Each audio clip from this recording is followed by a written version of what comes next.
C'est l'heure de votre émission Multisport 24. Bienvenue à tous et merci de nous recevoir chez vous. Cette semaine, on parle de la question de la fraude sur l'âge dans le sport, notamment dans le football. On fera également le point de la 28e édition de la Grande Nuit des Arts Martiaux prévue ce vendredi à Libreville. On reviendra sur les innovations. Pas moins de 700 athlètes issus des 14 disciplines sont attendus à cette grand-messe placée sous le signe de la jeunesse. Sur ce plateau avec moi pour en parler, Andy Sounobian, journaliste de sport à Gabon 24, et Kennedy Onomba de l'agence gabonaise de presse. Augmentez le volume de votre téléviseur. On se retrouve juste après les titres. Cette semaine, dans Multisport 24, la question de la fraude sur l'âge est mise en lumière. Le jury disciplinaire de la Confédération africaine de football a sanctionné la Guinée, qui a participé à la dernière Coupe d'Afrique des Nations de moins de 17 ans. Le pays est accusé d'avoir inscrit 2 joueurs non éligibles dans la compétition. Et dans quelques jours, le Gabon accueillera ce qui s'est fait de mieux en matière d'arts martiaux dans le monde. Ce vendredi 24 mai 2019 aura lieu la Grande Nuit des Arts Martiaux à Libreville, dans la capitale gabonaise. Outre les disciplines traditionnelles, cette année, l'événement verra la participation des pratiquants des arts martiaux mixtes et de la capoeira. Et enfin, le catch, très connu aux États-Unis, fait son bout de chemin dans le monde. Après l'Amérique du Sud et l'Europe, la discipline s'exporte en Afrique. La République démocratique du Congo a été le pays hôte d'un tournoi international de catch.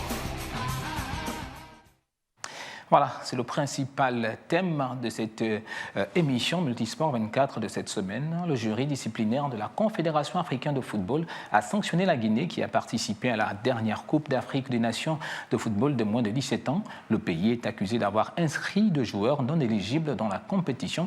On regarde ce reportage, on se retrouve juste après.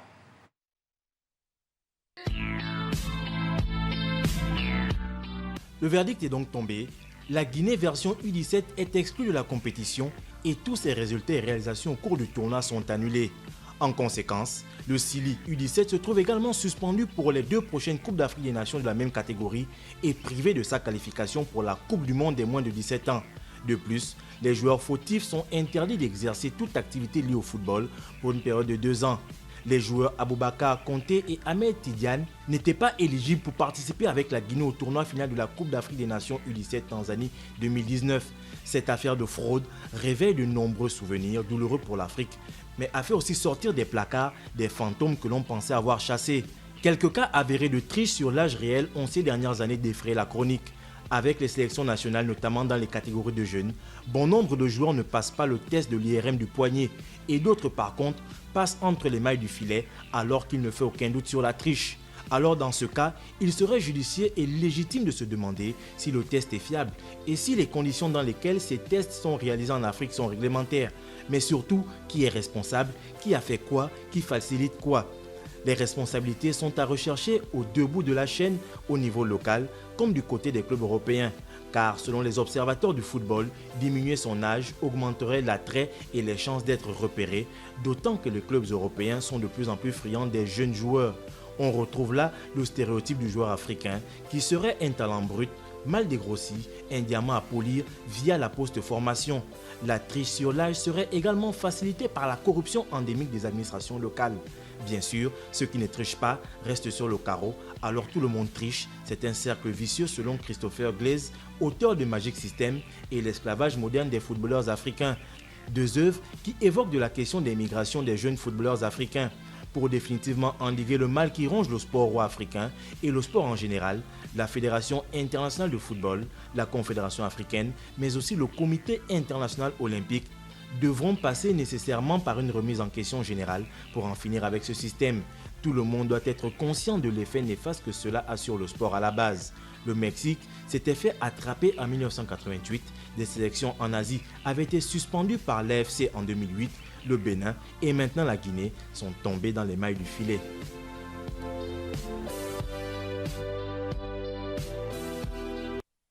Voilà, messieurs, bonsoir.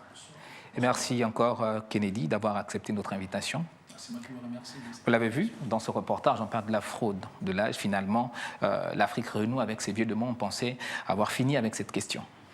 Bon, oui, bon, finir, c'est un peu trop dit parce que c'est un phénomène récurrent, notamment, on a dit en Afrique.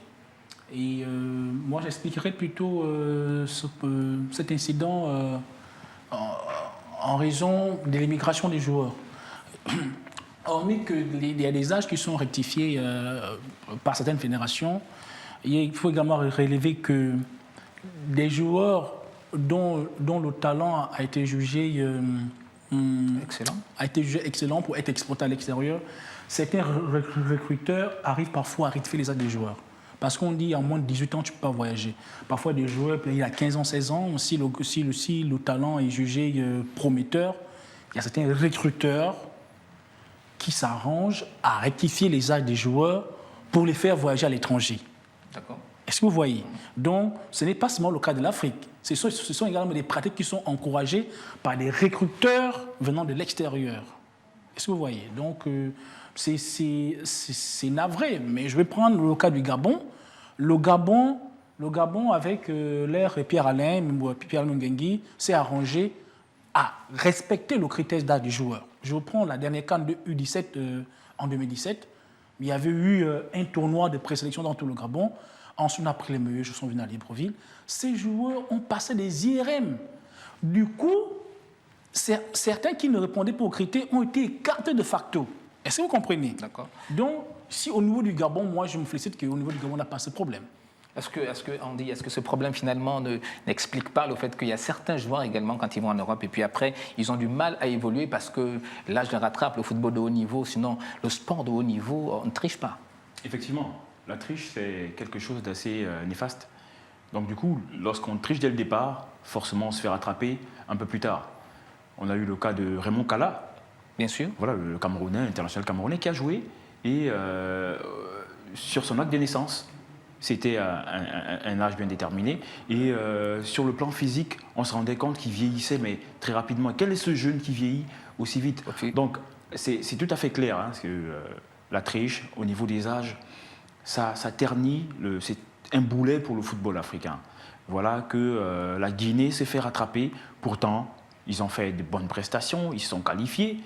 Et ils ont quand même été en finale, même si battus contre le Cameroun, mais avec deux joueurs qui avaient déjà dépassé la limite d'âge. Effectivement. C'est également une vilaine image qu'on donne du continent. Voilà, c'est une image assez noire même du continent. Donc c'est des comportements à évincer. Kennedy faisait allusion tout à l'heure en 2017 à ce qui s'est passé ici au Gabon. Comment est-ce que le Gabon s'est pris pour recruter et pour passer les tests IRM. Tout a été respecté. Moi, je crois que lorsque tout est respecté, à la suite, on a de bons résultats. La triche n'emmène pas loin. Et on se fait forcément rattraper par la police, et c'est le cas de la Guinée. Voir qu'Aboubacar Kanté et son confrère Ahmed, ils se font rattraper, mais je dirais que ce n'est pas de leur faute directement à eux, c'est certainement au niveau de la fédération. De la fédération, mais également, il faut dire que la CAF, parce qu'il y a une commission qui s'occupe de ça, au niveau de faire passer les tests d'IRM aux enfants. Aujourd'hui, il y a 2 enfants qui sont passés. Est-ce qu'il faut remettre également en cause les responsables de cette commission-là au niveau de la CAF, Kennedy? Je pense que les premiers responsables, c'est les fédérations. Si au niveau des fédérations, on est sérieux en respectant stricto sensu les critères imposés par la CAF, je pense qu'au niveau de la CAF, ça sera juste de la formalité. La formalité, juste vérifier. Maintenant, si en amont, il y a déjà cette mauvaise manie de toujours tricher, la CAF va tout simplement constater. Donc, c'est vrai que ça peut remettre en cause le système d'évaluation des âges au niveau de la CAF, mais moi, je pense que le premier responsable ici, c'est le club. C'est d'abord le club. Ensuite, la fédération qui autorise. Et maintenant, on peut aller à la CAF. Ah oui, après, la CAF, quand même, reste l'instance suprême, même si le club a autorisé, la fédération a autorisé. Mais si au niveau de la CAF, les contrôles également sont sérieux, je pense qu'il peut y avoir un stop. Mais là, on se retrouve avec 2 joueurs qui, finalement, sont arrivés jusqu'en finale, il faut le dire, de la Coupe d'Afrique de U17. Avant de compter sur la CAF, soyons d'abord sérieux et professionnels dans l'âme. Est-ce que vous comprenez? D'accord. Avant de parler de la CAF. On parle d'abord du club d'abord. Si le club est sérieux, qui respecte les critères d'âge, la fédération est sérieuse, la CAF peut intervenir après. Vous avez soulevé un point, Kennedy, vous avez parlé du critère d'âge qui est important quand il s'agit de faire voyager les joueurs. Et très souvent, les clubs ont conscience de ça, surtout quand au niveau de l'Afrique, les clubs qui forment également ont conscience de ça. Plus le joueur est jeune, plus il coûte cher également. Donc le club, il va être difficile aujourd'hui au niveau de l'Afrique de demander à un président de club de ne plus se mettre dans ces pratiques-là. Mais quand on est déjà passé le club. On est au niveau de la fédération, ça passe, mais quand même pour une compétition comme la CAN, je pense qu'il y a des textes qui sont faits. Je pense que là également, il y a des tests qui sont faits. Je pense qu'également la CAF, véritablement, sinon les responsables au moins de cette commission-là. Normalement, la CAF doit être pointée du doigt. C'est tout à fait clair. Parce que toutes les fédérations et tous les États voudraient voir leur pays briller. Et si, pour cela, on peut insérer 2 ou 3 joueurs si on peut faire usage des triches en mettant... Vous l'avez dit, c'est pas une pratique qui est propre. Pointer du doigt, c'est quand même trop dit. C'est pas une pratique qui est propre. C'est pas une pratique qui est propre à l'Afrique. Voilà, donc du coup, tous les États ont envie de voir leurs footballeurs, leurs sportifs, leurs athlètes briller. Donc eux, ils jouissent de tous les moyens pour arriver à leur objectif. Donc la police sur ce domaine, c'est la CAF. La CAF ne devait même pas laisser ces joueurs en compétition. Parce qu'ils ont démarré la compétition, ils ont certainement joué les éliminatoires, ils ont joué la compétition, ils ont même été qualifiés pour la finale, ils ont joué la finale. C'est au terme de la compétition, lorsque tout est validé, que la police arrive quelques années, quelques mois après agir. Donc voyez-vous que la CAF quand même doit faire preuve d'assez de vigilance pour ne pas laisser passer ce genre de fait, qui après fait traîner le football africain, alors que dès le départ, déjà en amont, ils avaient décelé ce problème, il faut dire que c'est même pas la CAF, sinon c'est même pas la police de la CAF qui se rend compte de ça. C'est le Sénégal qui a été qui fait un recours parce qu'ils ont été éliminés justement. Des passeports différents, des âges différents. Et c'est là qu'on se rend compte que finalement, oui, les joueurs ont triché. Ça veut dire que quelque part au niveau de la CAF aussi, il y a eu une fuite. Il y a un système un peu permissif qui n'est pas bien rigoureux. Donc, ce sont la fédération sénégalaise qui a fait un recours auprès de la CAF, qui a présenté les pièces à conviction vraiment évidentes, et la CAF a jugé. Donc, cela peut également remettre en cause le système de vérification de la CAF et vérification tout simplement. D'accord, merci monsieur. Nous espérons simplement que la CAF a pris note et que désormais on prendra les mesures qu'il s'impose pour éviter désormais ce genre de situation. Nous allons parler également, nous restons et nous parlons de football après plusieurs semaines de tractation. C'est finalement le Français Patrice Neveu, 65 ans, qui va présider aux destinées des Panthères. On nous dit cet élément que je vous propose de regarder. Son nom est sur toutes les lèvres. Les journaux en ligne en font des choux gras. Le Français Patrice Neveu sera peut-être l'homme providentiel qui sortira les Panthères du coma profond dans lequel elles sont plongées depuis plusieurs années. Nos techniciens français a tout de même des atouts à faire valoir. Il sort d'un passage glorieux avec le club guinéen d'Oroya, devenu une référence en Afrique. Mais avant, il a fait valoir ses droits en Mauritanie entre 2012 et 2014 avec en prime une qualification de la sélection nationale à la phase finale du championnat d'Afrique des Nations. Présent en Afrique depuis 1998, Patrice Neveu, 65 ans, a enchaîné et roulé sa bosse dans plusieurs clubs du continent avec plus ou moins de succès à son actif. Cependant, une autre réalité se dresse devant lui. Le football au Gabon est une autre paire de manches. Entre querelles sans fondement réel, créant la brouille dans la tanière des fauves, les méthodes de la Fédération gabonaise de football souvent mises en cause par plusieurs observateurs de football gabonais et l'ingérence flagrante du politique dans la gestion d'une équipe nationale déjà fragilisée par un problème interne. Bref, bienvenue à Patrice Neveu et surtout, bonne chance si sa nomination à la tête des Panthères était confirmée. Voilà, monsieur, ça fait le tour des réseaux sociaux. C'est vrai que jusqu'à présent, on n'a pas encore de confirmation de la tutelle, donc le ministère des Sports et de la Fédération qui confirme Patrice Neveu. Que pensez-vous déjà de l'homme? Kennedy Ono. Bon, déjà, d'entrée, je tiens à souligner le beau reportage qui est passé. C'est un bon reportage, un très bon élément. Bon, maintenant, concernant la rumeur persistante de la nomination de Patrice Neveu à la tête de la Fédération gabonaise de football, si l'information s'avérait être confirmée dans les jours qui suivent, c'est une très bonne pioche pour la FEGAFOOT. Je tiens à souligner ici que si Patrice Neveu pourrait être nommé à la tête des Panthères, il faut souligner un travail qui a été fait en amont, c'est-à-dire la mise en place de la commission à la FEGAFOOT, qui a fait un travail vraiment dantesque. Il y a eu près de 82 candidatures. Et ces candidatures sont passées au scanner. Il n'en restait que 3. Selon mes informations, il restait 3, parce qu'on demandait 3. Patrice Neveu, Garcia, avec, j'ai oublié le nom du troisième, mais Patrice Neveu serait la priorité de la commission et du COMEX, c'est-à-dire le comité d'études de la FEGAFOOT. Hein? C'est la priorité. Maintenant, si on prend l'option 2, ça ne serait pas le choix de la FEGAFOOT. D'accord. Donc vous êtes en train d'affirmer que c'est le choix de la FEGAFOOT, Patrice Neveu. Andy Sonou, ça fait longtemps quand même qu'on attendait ça. Oui, bon, ça fait longtemps qu'on attendait, déjà qu'on reste toujours en attente, il n'est pas confirmé. Patrice Neveu, c'est quelqu'un quand même d'assez rigoureux. C'est vrai que son palmarès en tant que coach, hormis la rigueur, il n'est pas assez lourd. Il a coaché Haïti, et Haïti n'a pas fait aussi bonnes prestations que ça.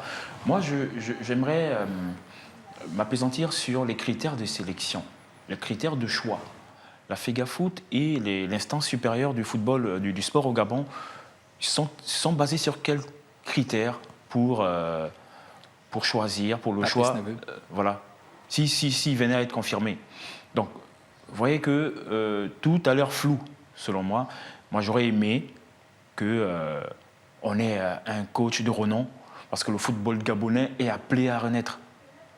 Il faut relancer le football gabonais, il faut redynamiser le football gabonais, sinon chez les A, mais avoir un coach qui pèse lourd et qui a la main totale sur l'équipe. Patrice Neveu, certes, il est rigoureux, mais ma foi, il est un peu... moi, je ne l'aurais pas choisi, je n'aurais pas mis mon dévolu. Mais quand on regarde quand même son palmarès, c'est vrai qu'il n'a pas, jusqu'ici, ce n'est pas une foot de guerre comme certaines le disent. C'est vrai que jusqu'ici, il n'a pas encore amené une grande équipe nationale africaine à une phase finale de Coupe d'Afrique. Sauf avec la Mauritanie où ils ont participé au Chan, mais il n'a pas fait grand feu. Mais quand même, quand on regarde, même si c'est avec des clubs, on a vu quand même des bons résultats de Patrice Neveu. Est-ce que, quand on regarde, il a quand même relevé beaucoup de défis. C'est vrai que c'est au niveau de club, et c'est quelqu'un qui connaît bien l'Afrique depuis 1998. Il est sur le continent. Kennedy ? Déjà, je ne partage pas votre avis sur le CV du technicien français. Patrice Neveu, c'est un globe-trotteur. Oui. Il côtoie l'Afrique depuis 1998.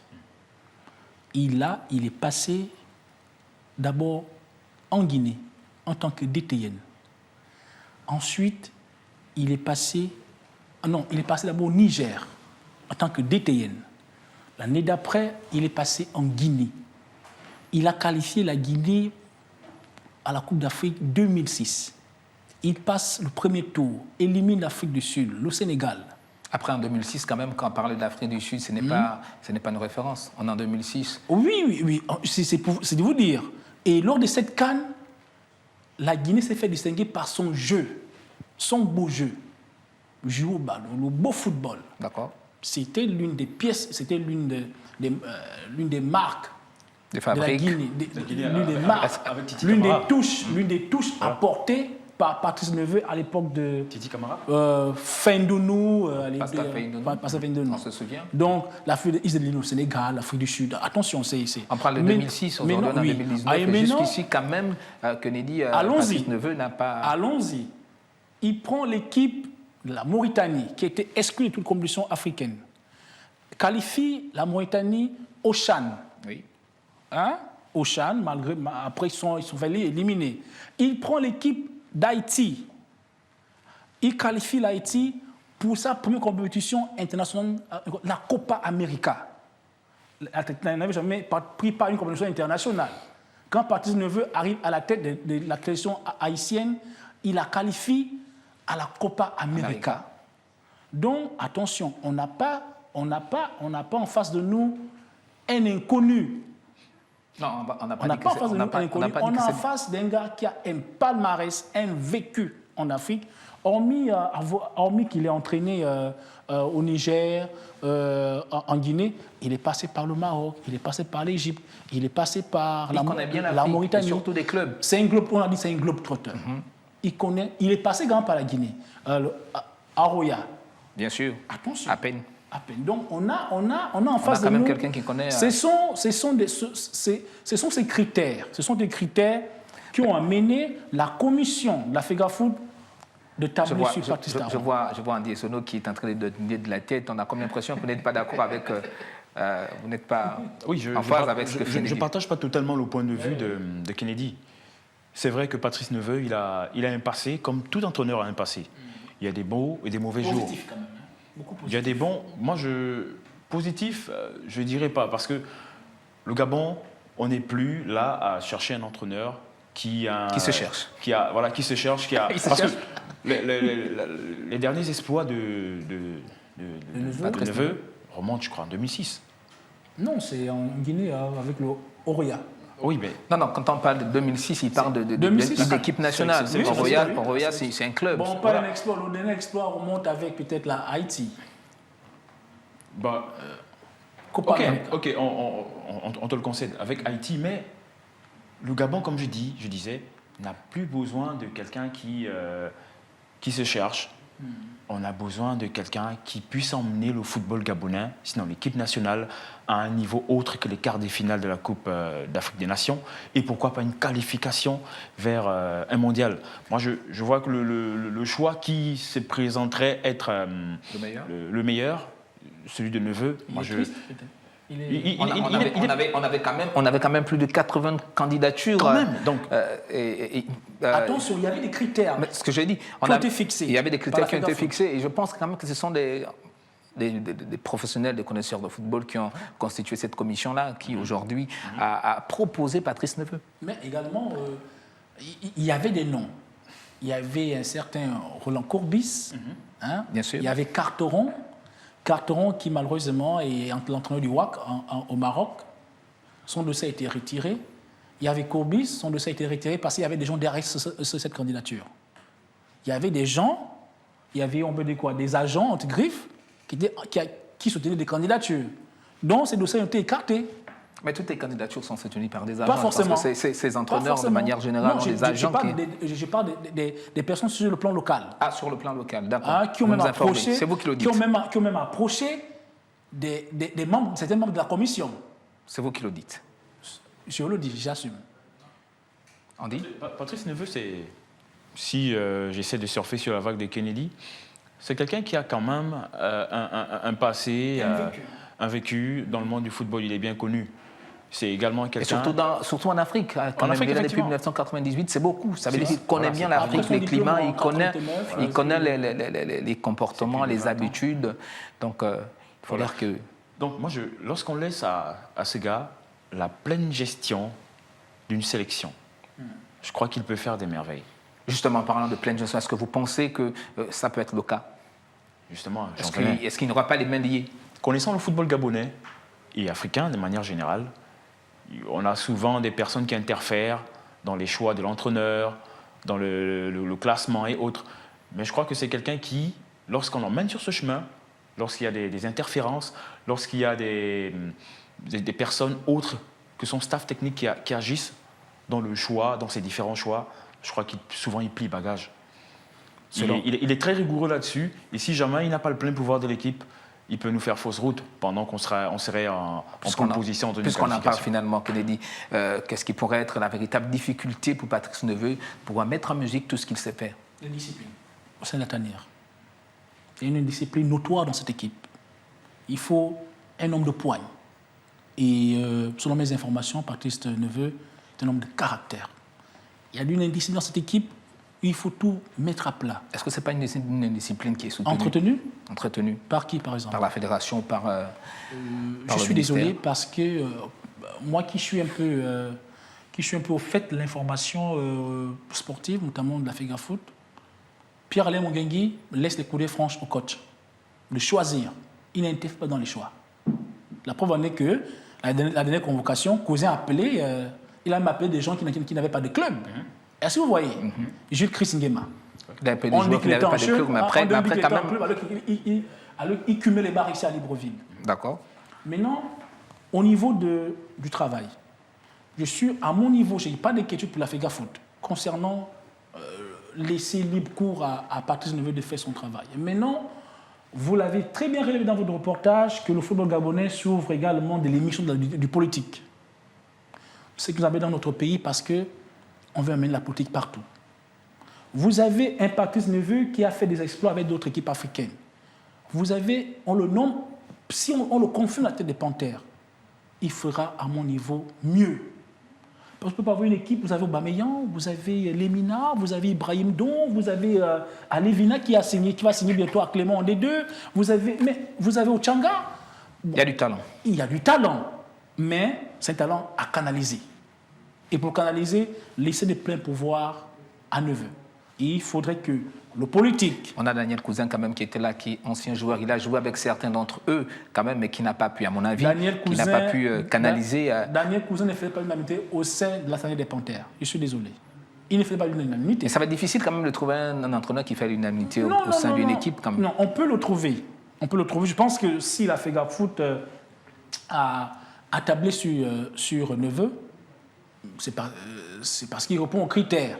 Maintenant, je dis ceci, qu'il faudrait que le politique se mette un peu de côté. Nous avons une équipe à reconstruire. Mais vous imaginez qu'on a raté la CAN alors qu'on a une équipe pour... Parce qu'au départ, on a perdu des matchs qu'il ne fallait pas perdre. La faute, tout simplement. Oui, Andy. Moi, j'aurais aimé que Cousin se propose encore dans cette liste des coachs pour l'équipe nationale. Parce que jusqu'à présent, moi, je n'ai rien contre Cousin. Cousin prend l'équipe en cours. Il y a un coach qui a été viré. Cousin a une mission, celle de qualifier les Panthères. Après, il faut dire quand même qu'il prend l'équipe nationale dans un contexte assez compliqué. Effectivement. Donc, voir la main de Cousin pour juste quelques matchs, voir son coaching, pour moi, c'était assez tôt, c'était quand même assez précoce. C'était injuste quand même le fait que selon vous, c'était injuste qu'on l'ait écarté. C'était assez injuste parce que Cousin ne s'est pas imprégné de cette équipe. Parce que les entraîneurs arrivent, ils ont besoin d'un certain type de joueur. Cousin, il a fait avec ce qu'il a trouvé. Il était juste en train de commencer à huiler son collectif qu'il s'est fait évincer. Donc, vous voyez que moi, j'aurais aimé, j'ai rien contre les Européens qui coachent en Afrique. Mais très sérieusement, moi, je voyais Cousin à la tête de cette équipe. Simplement pour dire, Cousin, il a joué dans cette équipe. Il était le coéquipier de plusieurs, de Bameyang, de Vono, de la plupart des... Voilà, 80% de l'équipe. 95% même. Il connaît la tanière. Beaucoup ont du respect pour lui. Bon, moi, je ne comprends pas. Pourquoi ne pas garder un tel personnage qui connaît le football gabonais, qui a vécu... Donc, puisqu'on parle... Je voudrais intervenir. Je peux une dent contre Cousin. Hein? Moi, je vais toujours dire la vérité. Cousin ne répondait pas aux critères pour prendre l'équipe du Gabon. Mais pourtant, il a été nommé, on sait où c'est venu. Mais ce n'est pas une chose de la FEGA Foot. On sait où c'est venu. Vous dites faux. Quels sont ces critères dans ce cas? Cousin ne répondait pas à quels critères? Mais ce que je ne comprends pas, pour embrayer avec ce que Andy dit, moi je rien, il sait pourquoi il aurait voulu que ce soit Cousin qui soit là. Non, mais parmi ces 80, parmi ces 80 candidatures, il y avait quand même des candidatures africaines. Mais pourquoi toujours aller chercher en Europe? Ces questions, il y a eu des critères qui ont été fixés. Est-ce que vous comprenez? Je vous prends un exemple. Du côté de la DTN, il y a eu 19 candidatures. On a pris 3. Le premier, c'est Nzamba Nzamba, Raphaël. Oui. Parce qu'il répond à tous les critères. Est-ce que vous comprenez? Ce n'est pas question de mimétisme, ou bien c'est question on dit quoi, complexe d'infériorité. C'est parce que c'est Neveu qui répond aux critères tout simplement. S'il y avait un Africain qui répondait aux critères, on devait le prendre. Alors, merci, monsieur, pour tous ces éclaircissements. On espère, parce que jusque-là, Neveu n'a pas encore été confirmé. D'ici là qu'il soit confirmé, on reviendra justement sur cette information. Voilà, c'est la fin de cette première partie. On se dit à tout de suite pour la deuxième partie de l'émission.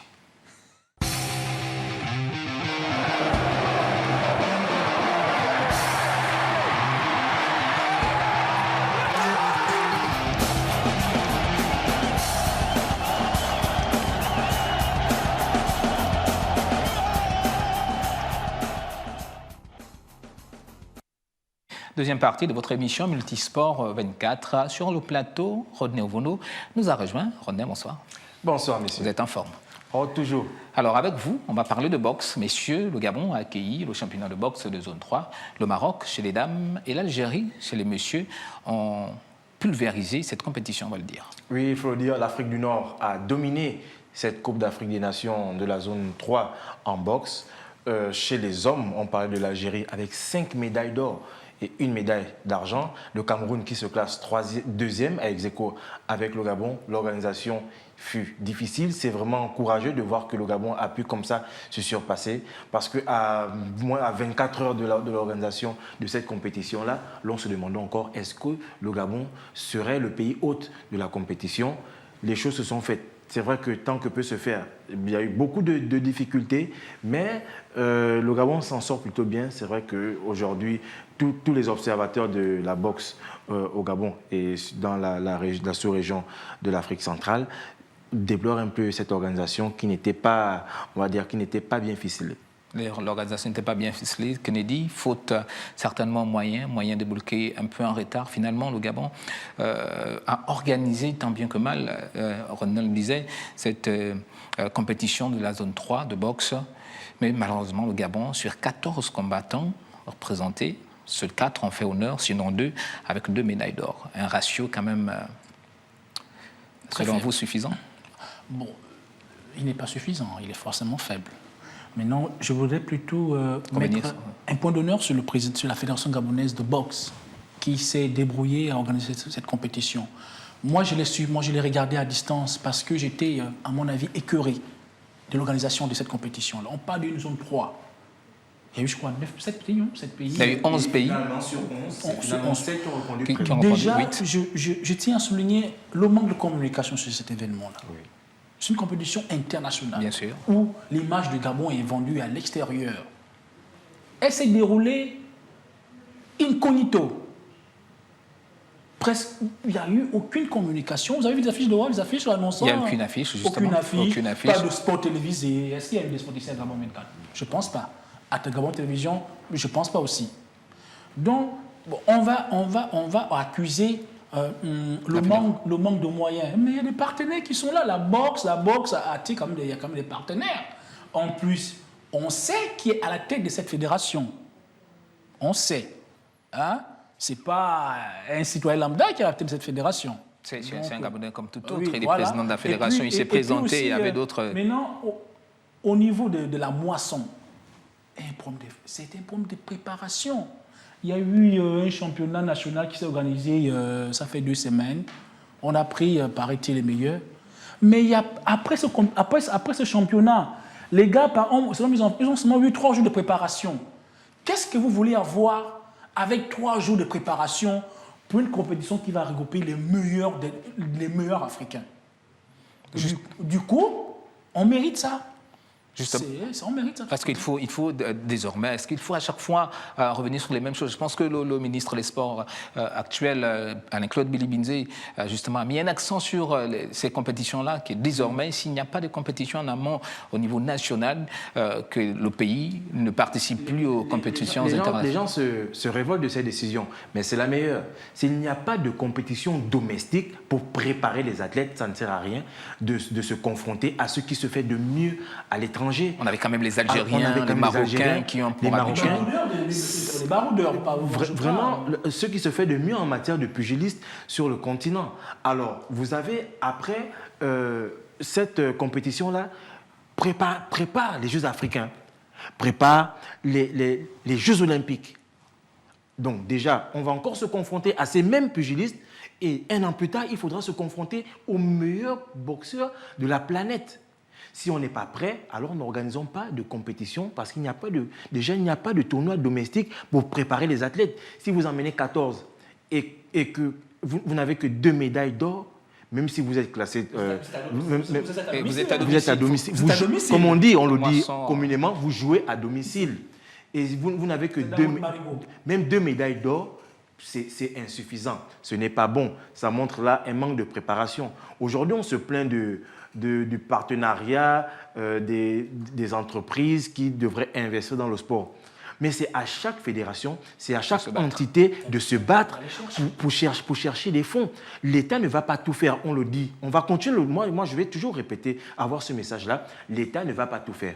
Il faut aussi que nous ayons notre part de responsabilité de se dire, il y a aujourd'hui des entreprises qui sont d'accord pour donner des financements dans le sport. Il y a des mécènes aujourd'hui qui sont d'accord pour encourager la pratique des disciplines sportives. Apparemment, vous faites une fixation sur la formation, sur la préparation des athlètes avant cette compétition. On a reçu ici, je crois, au lancement même de la compétition, le secrétaire général de la Fédération gabonaise de boxe, qui, lui, nous affirmait que les athlètes se sont bel et bien préparés. Et là, on a également eu un athlète gabonais, malheureusement, qui a perdu dès le premier tour, qui, lui, nous a confirmé qu'il s'était également bien préparé. Si on se prépare Est-ce qu'on fait mentir si on se prépare bien, c'est vrai, sur 7, le Gabon se classe 3e.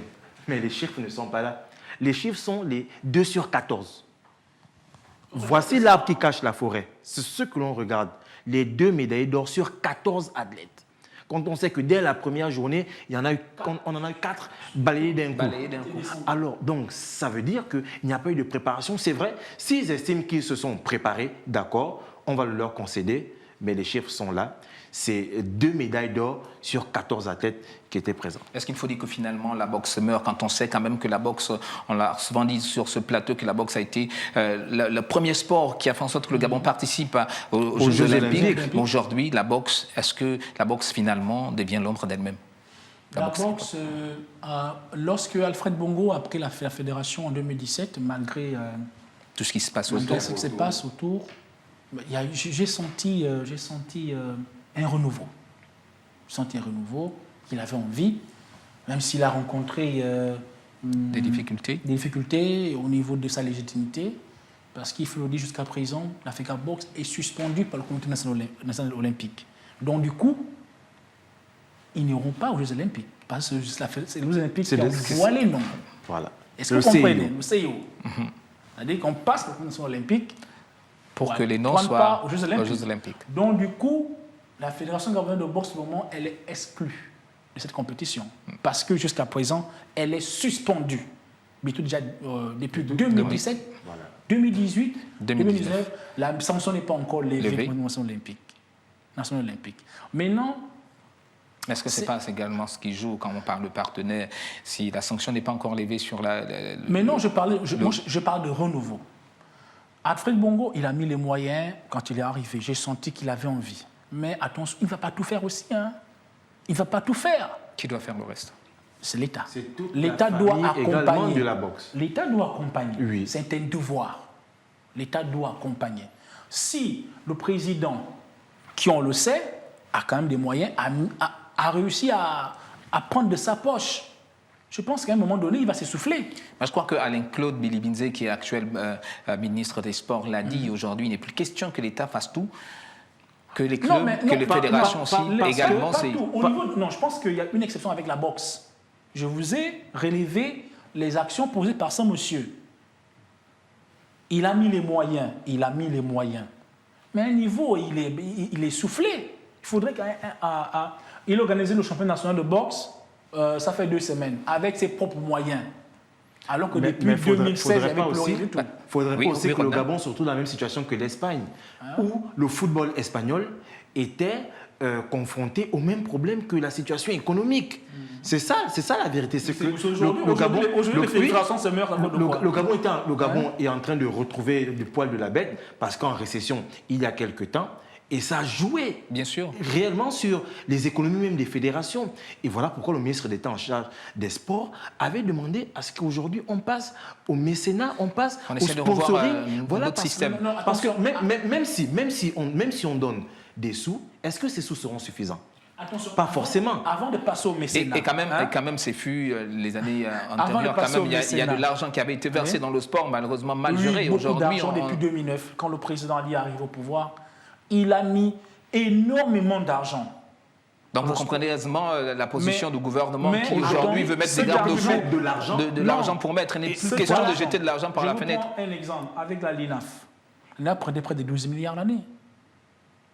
Aujourd'hui, on est où? Justement, nous avons assisté à un championnat qui a été monté de toutes pièces, malheureusement. Je suis obligé de le dire. Oui. On a pris par un tournoi.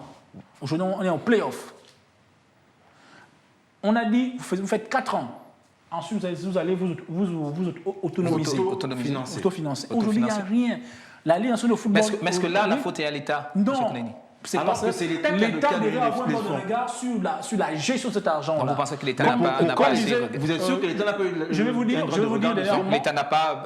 Vous êtes sûr que l'État n'a pas eu un droit de regard? Vous êtes d'accord avec. L'État devait regarder. Donc vous pensez que l'État n'a pas eu un droit de regard? Je suis désolé, c'est l'argent du L'État contribuable. devait regarder. C'est l'argent L'État du devait regarder. contribuable. À mon Monsieur- avis, hein, il n'y a pas eu un suivi de cet argent. Parce que si l'État continue à donner de l'argent, sachant bien que les critères, ces objectifs du tournoi, des objectifs de la production du Gabonais ne sont pas respectés, on devait arrêter ça. À mon avis, je me dois être arrêté. Donc vous pensez que l'État est très laxiste? Non, pas laxiste. L'État n'a pas été assez rigoureux Peut-être assez, dans voilà. la surveillance des fonds. Mais ne pas dire que l'État n'a pas regardé parce que c'est l'argent du contribuable. Ils ont regardé, mais pas assez, comme il se faut. Parce qu'un championnat qui te prenait 12 milliards l'année, on est parti de 12, on est parti à 4 milliards. Monsieur, aujourd'hui, nous sommes à 1 milliard. On ne va pas faire une Alors, fixation. alors, On va pas faire une aujourd'hui- messieurs, on va pas faire une fixation. aujourd'hui, On va pas faire une fixation, monsieur. L'État s'est ressaisi. On va pas faire une fixation sur le football. On parle mais de, non, on parle de la du boxe sport en général. qui aujourd'hui en fait Voilà. un point focal quand même sur la boxe parce qu'on sort quand même du championnat d'Afrique zone 3. Malheureusement, le Gabon n'a pas brillé. Le naufrage a été quand même évité avec 2 médailles d'or, mais ce n'est pas suffisant. René, vous l'avez dit, parce qu'il faut regarder le nombre d'athlètes qui ont pris part à cette compétition-là. C'est là le vrai ratio, le nombre d'athlètes sur le nombre de médailles remportées. Ce n'est pas le classement. Parce que vous pouvez avoir 7, vous êtes 3e, d'accord, ex aequo avec le Cameroun, mais lorsqu'on regarde le nombre d'athlètes qui étaient en lice et qu'on voit ce ratio-là, on se dit les objectifs n'ont pas été atteints. Moi, je voudrais revenir sur... Monsieur René évoquait le mécénat. La loi du sport, elle n'est pas encore votée. Hein. Mettez les garanties aux partenaires, aux mécènes que il faut une loi qui régit ça. Il faut une loi. Jusqu'à présent, cette loi, à l'époque de la ministre Nicolas Sellé, à l'époque de Blaise Lemay, cette loi était, paraît-il, au Parlement. Jusqu'à présent, RAS. Nous espérons que cette loi va être... Mettez la loi en place avec toutes les garanties pour rassurer les partenaires privés Pour ma part, je qui crois pourront que nous accompagner les choses iront mieux. Les finances dans ce sens-là. Les choses iront mieux avec la nouvelle équipe au sport parce qu'on remarque qu'il y a quand même des changements. On remarque qu'aujourd'hui, on se dit il ne sert plus à rien de participer. On ne participe plus pour participer. Voilà. Il faut désormais des résultats. En fait, c'est terminé avec le dicton de Pierre de Coubertin qui disait l'important c'est de participer. C'est terminé. Aujourd'hui, on veut des équipes compétitives. Si les Panthères football vont en Coupe d'Afrique, c'est pour moi une demi-finale, c'est pour une finale. Si en basket, ça veut dire que c'est dans toutes les disciplines. Il n'est plus question d'aller se dire, bon, on va en Coupe d'Afrique pour être 7e, c'est terminé, ou pour participer, parce que c'est l'argent du contribuable qu'on met devant, et ce sont des supporters, des centaines de supporters, c'est 1 million et plus de 800 000 Gabonais qui, à chaque fois, supportent les Panthères dans toutes les disciplines, et après, ça ne marche pas. Je vois que le débat est... Je vois que le sujet est passionnant. Juste corroborer ses propos, que c'est une mesure. C'est la mesure prise par la tutelle. Elle est même prise par Nicolas Sellé. Oui. Bien sûr, depuis Nicolas 2016. On en parlait. Par Nicolas Sellé. Oui. Donc, Alain Koubélémisé a tout simplement suivi et je pense que la mesure doit être respectée jusqu'au bout. Et éviter les 2 points de mesure. Si on dit que les basket ne voyagent pas, les judokas ne voyagent pas aussi. C'est tout. D'accord. Merci, monsieur. Je sens que le sujet est passionnant. On peut passer toute la soirée là à discuter de ça. Mais nous allons passer à autre chose. Nous allons parler de la 28e Grande Nuit des Arts Martiaux que le Gabon accueille le 24 mai. Il y aura des innovations lors de cette 28e édition. Je vous propose de regarder ce reportage. On se retrouve juste derrière. On en discute. À quelques jours seulement de la 28e Grande Nuit des Arts Martiaux au Gabon, le Chian Manvoumi Mombowa Pacha a mis à contribution plusieurs maîtres, instructeurs et autres élèves de karaté-do lors du stage international de la discipline qu'il a lancé ce vendredi 17 mai au gymnase du Prytanée militaire de Libreville. Je remercie le Chian Imora qui nous a fait encore honneur, pas la Gakadojika, mais la jeunesse gabonaise en particulier, la jeunesse toute africaine ici présente. C'est pour vous dire que l'intérêt particulier que ces Japonais ont pour les Gabonais, c'est parce qu'ils pensent que nous aussi on peut faire comme eux. C'est la raison pour laquelle depuis 28 ans, nous sommes avec, qu'on a créé la Gakado, donc de 1991 jusqu'à maintenant. Nous essayons un peu d'amener les Japonais donc le principe de la culture japonaise au Gabon et en Afrique en particulier. Je crois qu'on peut s'enorgueillir. Nous sommes le seul pays en Afrique qui a maintenant les Japonais chaque année et qui profite, c'est le karaté. Le karaté profite. Et mon idée avec mes amis, c'est que l'Afrique doit rêver l'Afrique, que ces enfants qui vont nous remplacer après, il faut dire que nous sommes passagers tous.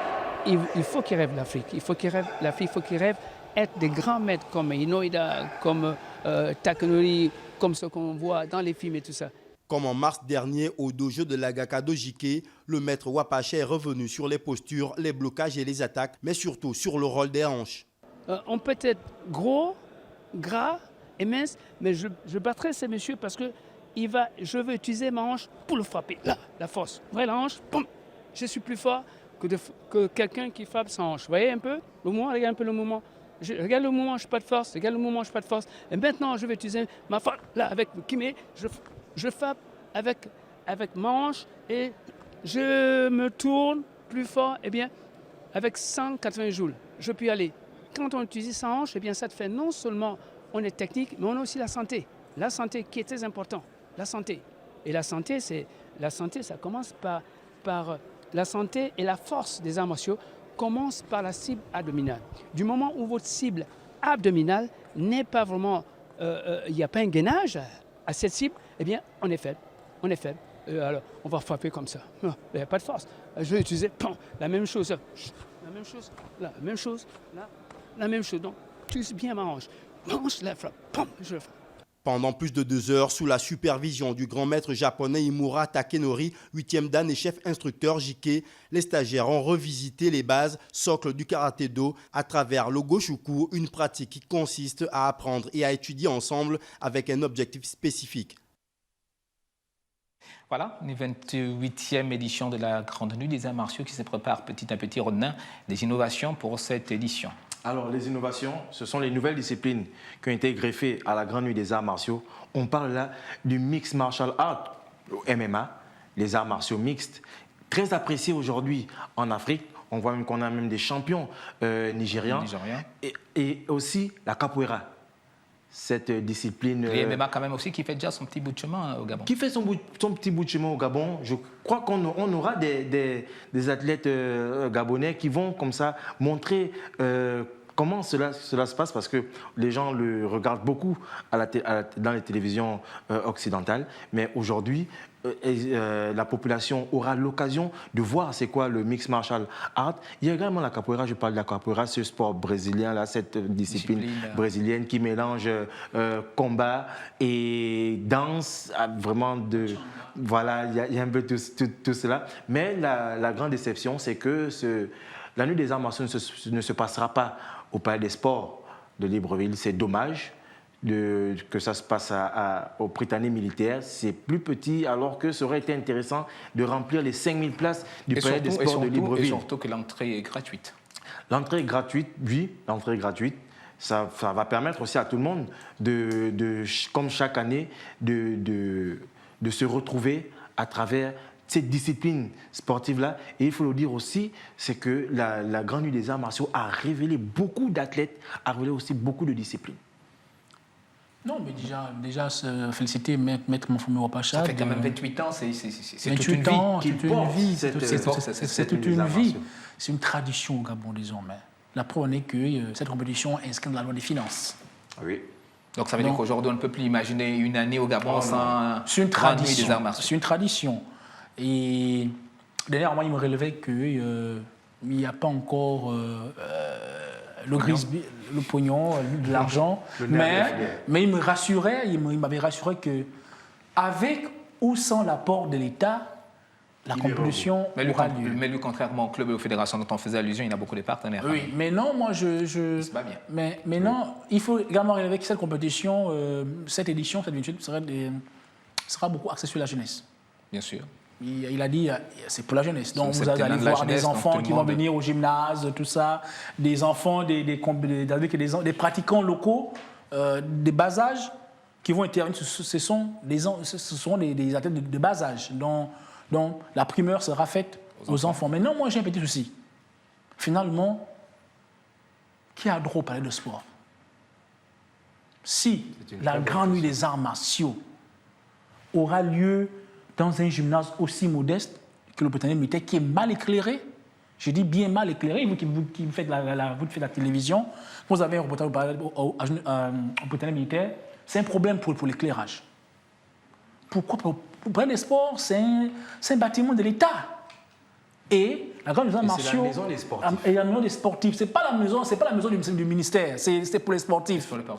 C'est pour les sportifs. C'est justement à cause de ça que ça a été construit. C'est pas pour le ministère, c'est pour les sportifs. Ça a été construit et pour accueillir des compétitions. Une compétition traditionnelle depuis 28 ans. C'est maintenant dans la culture gabonaise. C'est devenu une culture martiale au Gabon.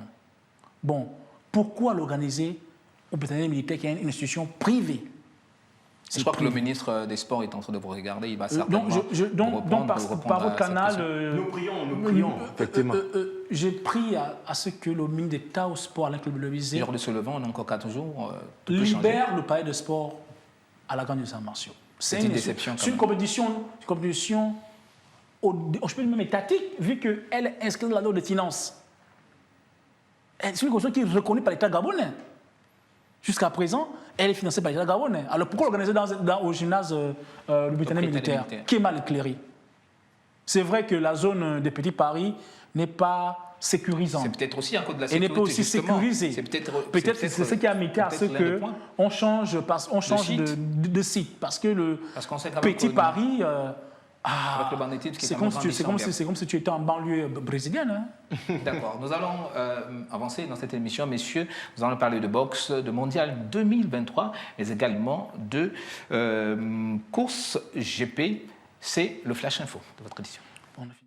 Une visite guidée du chantier du stade Education City, un responsable de la Coupe du monde de football en 2022 a déclaré qu'aucune décision ne sera imposée au Qatar, notamment un passage de 48 équipes lors du tournoi. Selon le secrétaire général du Comité suprême pour la livraison et l'héritage, la décision sera prise entre la Fédération internationale de football et le Qatar, et d'ajouter que si une décision est prise, cela sera dû à la volonté et la conviction des avantages de l'augmentation. S'il n'y a pas d'avantage ou que le négatif pèse plus que le positif, la décision sera de rester à 32 équipes. Il ne fallait pas rater le début du combat entre Deontay Wilder et Dominic Breazeale. Le champion WBC des poids lourds de boxe a mis KO son compatriote dès la première reprise avec une droite fulgurante ce samedi à New York. 2 minutes et 17 secondes, c'est le temps que Wilder a passé sur le ring pour signer la 41e victoire de sa carrière, la 40e avant la limite. L'une des plus expéditives et rappelée au monde entier qu'il était sans doute le meilleur poids lourd en activité, alors qu'il restait sur un nul face au Britannique Tyson Fury en décembre dernier à Los Angeles, qui avait écorné sa réputation. Wilder a fait taire les critiques. L'Espagnol Marc Marquez chez Honda a remporté ce dimanche le Grand Prix de France Moto devant les Italiens Andrea Dovizioso et Danilo Petrucci chez Ducati, se donnant un peu d'air au classement provisoire du championnat du monde. Marquez, quintuple champion du monde et champion en titre, a dominé la course qui s'est déroulée sur une piste sèche malgré les menaces de pluie. Il a remporté ainsi sa 47e victoire en MotoGP et offre à Honda sa 60e victoire en Grand Prix.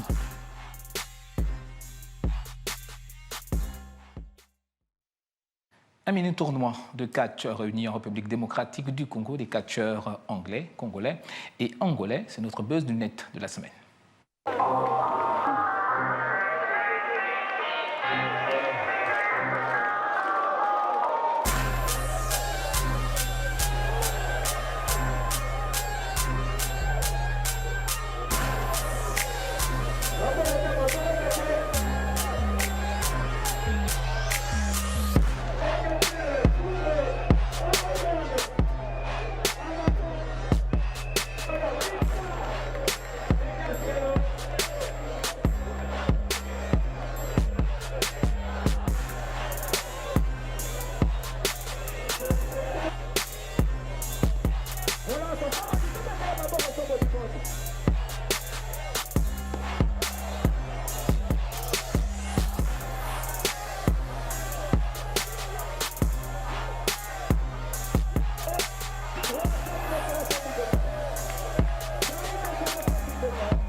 Voilà, juste rappeler qu'il s'agit des catcheurs amateurs. Messieurs, merci d'avoir répondu présent à notre invitation sur ce plateau. C'est moi qui vous Merci, remercie. Ce fut un honneur.